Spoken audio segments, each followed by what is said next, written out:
Assalamualaikum warahmatullahi wabarakatuh. Allahumma sholli ala sayyidina Muhammadin wa ala alihi wa ashabihi ajma'in. Pada video kali ini akan dibahas materi selanjutnya, yaitu materi mengenai iman. Iman secara bahasa artinya pembenaran hati. Iman secara istilah, pembenaran dengan hati kita, pengakuan lisan dari mulut kita, dan pengamalan dengan anggota badan kita. Ketiganya, hati, lisan, dan apa yang kita amalkan itu harus sinkron. Harus berkesinambungan, harus sesuai. Oleh karenanya dinamakan iman. Jadi terdapat sinkronisasi, terdapat kesinambungan dalam perbuatan, dalam lisan maupun dalam hati kita.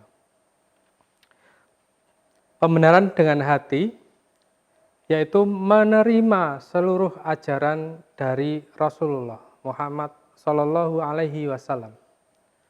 Kemudian pengakuan dengan lisan, mengucap 2 kalimat syahadat. Syahadat mengenai keesaan Allah, tidak ada Tuhan yang patut disembah selain Allah. Kemudian syahadat mengenai kerasulan dari Muhammad Sallallahu Alaihi Wasallam. Pengamalan dengan anggota badan, hati mengamalkan dengan yakin, dan anggota badan mengamalkannya dengan melaksanakan ibadah. Tentunya ibadah yang sudah sesuai dengan yang dituntunkan oleh Rasulullah Muhammad Sallallahu Alaihi Wasallam. Iman yang kita tanamkan ke dalam hati kita, yang kita ucapkan dengan mulut kita, lisan kita, dan kemudian kita amalkan dengan anggota tubuh kita, dapat dibatalkan atau ada pembatalan terhadap iman kita apabila 1. Mengingkari rububiyah Allah, mengingkari adanya keesaan Allah, mengingkari adanya Tuhan satu-satunya yang patut disembah hanyalah Allah semata. Mengakui adanya benda atau yang dapat disetarakan dengan Allah, maka kita mengingkari adanya rububiyah Allah. Yang kedua, tidak mau beribadah. Pada pertemuan video yang sebelumnya, pernah kita bahas tauhid uluhiyah yang berkaitan dengan ibadah. Ibadah dalam hal ini harus dengan adanya sesuatu yang disyariatkan oleh Rasulullah atau ada yang dicontohkan sebelumnya oleh Rasulullah Muhammad Sallallahu Alaihi Wasallam. Tapi ketika dicontohkan oleh Rasul, kita tidak mau melaksanakannya. Tidak mau beribadah, tidak mau melakukan penghambaan, tidak mau melakukan penyembahan kepada Allah Subhanahu wa Ta'ala. Yang ketiga, menjadikan perantara dan pemberi syafaat serta beribadah kepada mereka. Kita yakin ada perantara di antara diri kita dengan Allah. Maka disitulah adanya pembatalan terhadap iman kita. Kemudian yang selanjutnya, mengingkari satu sifat Allah yang ditetapkan untuk dirinya sendiri, serta yang ditetapkan oleh Rasulnya. Kita mengingkari Asmaul Husna, kita mengingkari sifat-sifat Allah yang maha pengasih, sifat-sifat Allah yang maha penyayang, sifat-sifat Allah yang maha pembuka Al-Fatah, sifat-sifat Allah yang maha pemberi Ar-Razak. Ketika kita mengingkari salah satunya saja, maka dapat pula dikatakan iman kita batal. Kemudian Yang kelima, mendustakan ajaran yang dibawakan oleh Rasulullah Muhammad Sallallahu Alaihi Wasallam. Mendustakan ajaran yang diajarkan oleh Rasulullah itu salah. Yang benar seharusnya begini. Maka dapat juga dikatakan bahwa iman kita batal. Atau kita merasa bahwa ibadah yang kita lakukan lebih logis daripada apa yang disyariatkan oleh Rasulullah. Masalah peribadatan, masalah keyakinan, bukan masalah logis atau tidak logis, bagus atau tidak bagus, tapi berada pada disyariatkan atau diajarkan oleh Rasulullah atau tidak. Yang keenam, kita mengakui ketidaksempurnaan petunjuk yang dibawa oleh Rasulullah. Apa yang risalah dibawa oleh Rasulullah itu tidak sempurna, kita mengatakan seperti itu. Kita tidak meyakini bahwa Rasulullah sebagai nabi yang terakhir. Kita tidak mengakui bahwa Rasul sebagai pembawa risalah penyempurna dari agama Islam. Kita masih meyakini ada nabi atau rasul setelah Rasulullah. Atau kita meyakini adanya ketidaksempurnaan di dalam petunjuk yang diberikan oleh Rasulullah kepada kita. Maka batal juga iman kita. Kemudian, tidak mengkafirkan orang musyrik atau ragu untuk mengkafirkan mereka. Kafir dalam pengertian ini secara simpel, secara gampang adalah orang yang berada di luar agama Islam. Tapi tidak juga perlu kita punya nih teman yang berbeda agama, teman dekat kita, atau teman kita yang biasa. Kemudian kita mengkafir-kafirkan, tidak perlu seperti itu. Kafir dalam hari ini adalah tidak mengkafirkan orang musyrik atau ragu untuk mengkafirkan mereka. Dalam artian ketika ada seseorang yang melakukan ritual di luar apa yang diajarkan atau di luar penghambaannya, di luar penyembahannya untuk Allah, maka itu disebut sebagai orang musyrik. Contoh, kita menyembelih hewan, ayam, domba, sapi, kambing, kerbau, tapi tidak diperuntukkan untuk Allah. Mohon maaf, seperti yang kita ketahui bersama, contohnya untuk sedekah laut semisal. Itu merupakan sebuah perbuatan musyrik. Tapi tidak perlu juga kita mengatakan, kemudian kita datang ke sana, hei, itu musyrik loh. Nanti kita bonyok malah dipukulin sama penganut-penganut mereka. Tidak perlu seperti itu, tapi minimal hati kita. Kita tidak mengikuti perbuatan tersebut, tapi juga kita meyakini bahwa perbuatan itu merupakan perbuatan musyrik. Yang selanjutnya, pembatalan iman, memperolok Allah, Al-Quran, agama, pahala, dan siksa, serta yang lainnya, termasuk memperolok Rasulullah atau salah satunya. Kemudian, 9, menolong orang-orang musyrik untuk mengalahkan kaum muslim. Ketika yang berhadapan dengan orang musyrik itu adalah kaum muslim, kenapa kita harus membantu kaum musyrik? Kita tidak perlu menjadi duri dalam daging. Karena ketika kita membantu juga orang-orang musyrik itu untuk mengalahkan orang muslim, maka kita menjadi salah satu yang disebut sebagai orang-orang munafik. Kemudian yang berikutnya, meyakini bahwa manusia boleh keluar dari petunjuk Nabi Muhammad SAW dan tidak wajib mengikuti beliau.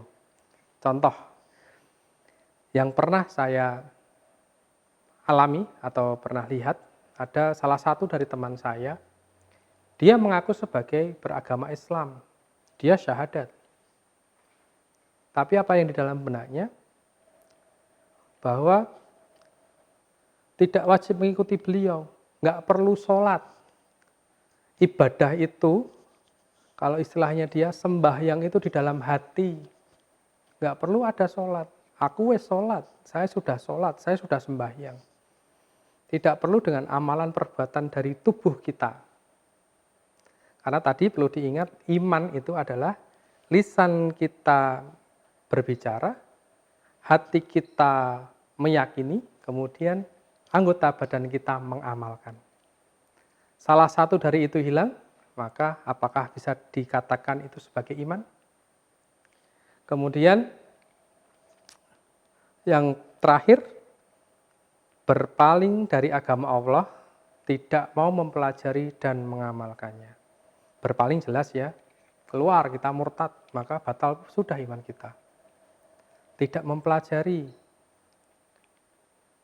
dari lahir sampai umur kita sekarang, nggak mau nih mempelajari hukumnya Allah, tidak mau mempelajari ibadah-ibadah yang dituntunkan oleh Rasulullah, tidak mau membaca Al-Quran, tidak mau mengamalkan. Hati-hati untuk hal ini. Oleh karenanya, ibadah-ibadah wajib dulu saja bagi teman-teman mahasiswa, silahkan dilaksanakan ibadah-ibadah wajib dulu. Sunnah itu nanti nyusul. Syahadat, pengakuan kita kepada keesaan Allah, penetapan Allah sebagai Rabb kita, kemudian syahadat kerasulan terhadap Muhammad SAW. Setelah itu kita mengamalkan amalan wajib dulu saja, tidak usah muluk-muluk dengan amalan sunnah. Amalan sunnah setelah kita bisa istiqomah, melaksanakan sholat 5 waktu, melaksanakan puasa Ramadan, wajib-wajib, membaca Al-Quran, kita tingkatkan kepada sesuatu yang sunnah. Sholat malam kah, sholat duha kah, bersedekah kah, kita tingkatkan pelan-pelan. Kalau istilah orang Jawa itu, ora kudu ngoyo, alon-alon dhisik. Selanjutnya, kita akan membahas mengenai yang kita kenal dalam rukun iman. Yang pertama adalah iman kepada Allah. Iman kepada Allah adalah keyakinan yang kuat bahwa Allah adalah Zat yang Maha Satu, Ahad, Wahid, Esa, Tunggal, Fard, tempat bergantung, As-Somad, tempat bergantung segala sesuatu. Lam yalid walam yulad, tidak beristri dan tidak beranak. Rabb dan penguasa segala sesuatu, tidak ada sekutu baginya dalam kekuasaannya. Zat yang maha pencipta, Al-Khaliq, maha pemberi rezeki, Ar-Razak, maha pemberi, Al-Mu'ti, maha menahan, Al-Mani, maha menghidupkan, Al-Muhyi, maha mematikan, Al-Mumit, dan maha mengatur segala urusan makhluk yang ada di dalam dunia, Al-Mutasaffir, Al-Mutasarrif. Rukun iman yang kedua, yaitu iman kepada malaikat. Definisi secara bahasa, malaikat adalah jamak dari kata malakun. Ada juga beberapa pendapat yang menyatakan bahwa malaikat berasal dari la'aka, yang berarti mengutus. Dan ada juga berbagai macam pendapat lainnya.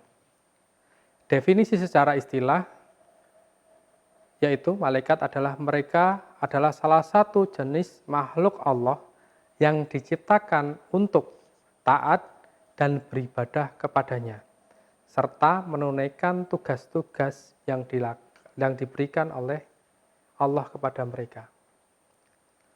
Garis bawah bahwa malaikat adalah makhluk Allah yang diciptakan untuk taat, hanya melakukan perintah yang diberikan oleh Allah. Berbeda dengan manusia. Manusia punya free will, punya kebebasan bertindak. berbeda dengan malaikat. Kemudian tugas malaikat yang kedua adalah beribadah kepada Allah. Jadi selain melaksanakan tugas-tugasnya, malaikat juga beribadah kepada Allah. Contoh malaikat Israel. Tugasnya dari pertama kali diciptakan, mencabut kehidupan dari segala makhluk yang diciptakan oleh Allah. Dari yang pertama sampai dengan yang terakhir hidup. Malaikat Jibril, malaikat yang menurunkan wahyu, tugasnya yaitu saja.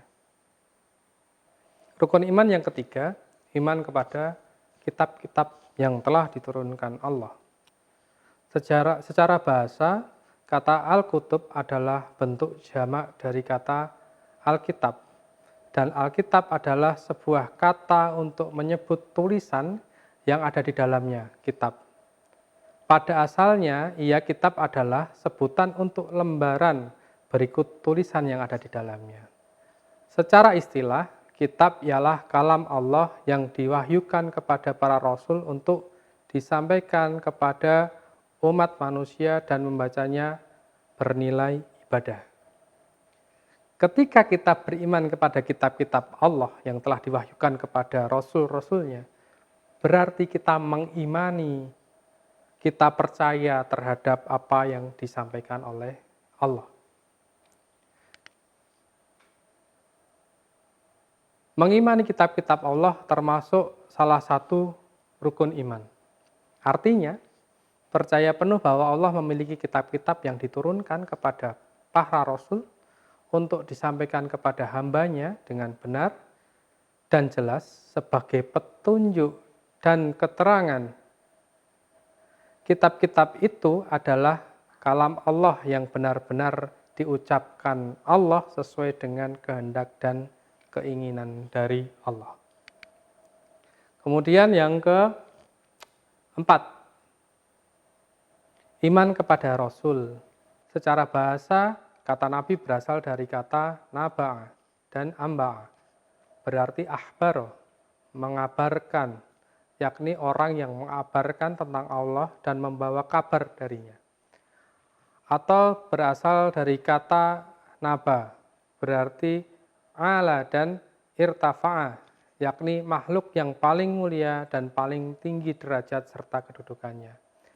Rasul secara istilah, kata Rasul berarti seorang yang merdeka, berkelamin laki-laki, yang Allah beritahu tentang sebuah syariat dan dia menyuruhnya untuk menyampaikan kepada siapapun yang tidak mengetahuinya dan yang menyelisihinya. Setiap Rasul merupakan seorang nabi, tapi tidak semua nabi menjadi Rasul. Seorang Rasul membawa risalah untuk disampaikan kepada siapa saja yang tidak mengetahui agama dan syariat Allah. Atau kepada orang yang mengubah syariat dan ajaran agamanya. Untuk diajari dan dikembalikannya kepada ajaran dan agama yang benar. Dia adalah seorang pemutus perkara, hakim di tengah-tengah mereka. Adapun Nabi diutus untuk mendakwakan syariat sebelumnya. Jadi di sini kita mengetahui perbedaan antara Rasul dengan Nabi. Kemudian iman kepada hari akhir. Iman kepada hari akhir adalah rukun iman yang kelima. Maknanya ialah percaya penuh bahwa semua yang Allah beritahukan di dalam kitabnya dan Rasul sampaikan atau beritahukan mengenai apa? Mengenai kehidupan setelah mati adalah sesuatu yang benar. Yaitu tentang adanya fitnah kubur, berikut azab dan nikmat yang ada di dalamnya. Setelah kita hidup di dunia, kita akan memasuki alam kubur. Apa yang dapat kita bawa di dalam alam kubur? Tidak lain dan tidak bukan hanya amal soleh kita yang telah kita tabung, kita simpan pada waktu kita hidup di dunia. Dan doa dari anak-anak soleh atau solehah yang kita miliki, serta amal jariah yang masih berjalan. Amal-amal itu yang menolong kita di dalam azab-azab kubur. Karena begitu kita masuk ke dalam liang lahat, ada yang membantu kita, anak kita membantu, orang tua kita membantu, tidak. Hanya amal kita yang menjadi penolong kita. Kemudian iman kepada qada dan qadar. Qada berarti memutuskan hukum, al-hukmu, qada yakti qadhan berarti menghukumi. Perintah al-amr, Allah berfirman, dan Rabbmu telah memerintahkan supaya kamu beribadah selain kepadanya. Al-Isra ayat 23.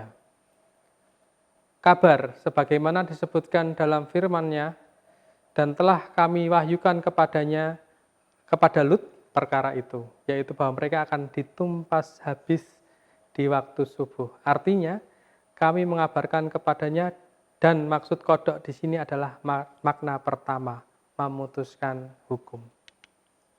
Selanjutnya, iman kepada qadar, sesuatu yang terjadi berarti ia telah ditakdirkan dan diputuskan.